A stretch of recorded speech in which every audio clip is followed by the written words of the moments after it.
अस्सलाम वालेकुम। आज हम इस वीडियो में जिस चीज़ के बारे में बताने जा रहे हैं ये वुडवर्ड्स कंपनी की डोल्टी ड्रॉप है। इसकी प्राइस 40 रुपीज़ है। डोल्टी टीथिंग ड्रॉप जो है ना, जब बच्चों के दांत निकल रहे हों तो ये दांत निकलने की तकलीफ आराम के लिए बनाया गया है। इसका जायका नहायत ही खुशगवार है। डोल्टी टीथिंग ड्रॉप जो है ना, मसूड़ों के दर्द और सूजन से आराम पहुंचाता है, क्योंकि जब बच्चे के दांत निकल रहे होते हैं तो उस वक्त दर्द होता है बच्चे के मसूड़ में और सूजन होती है। ये उस सूरत इस्तेमाल करें, अच्छा रिज़ल्ट है।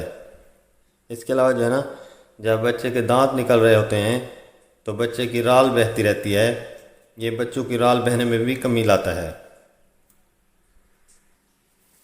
आपने इसे जो है ना, दांत निकलने की पहली अलामात पर इस्तेमाल करना है। इसका तरीका इस्तेमाल यह है कि डोल्टी टीथिंग ड्रॉप्स के 2 या 3 कतरे को किसी रोई या साफ उंगली पर लगाना है।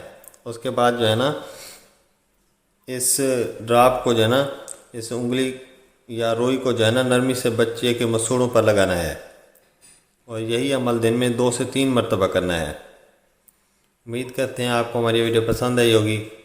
अगर पसंद आए तो लाइक कर दीजिएगा और हो सके तो मेरे चैनल को सब्सक्राइब कर दीजिएगा। अल्लाह हाफिज़।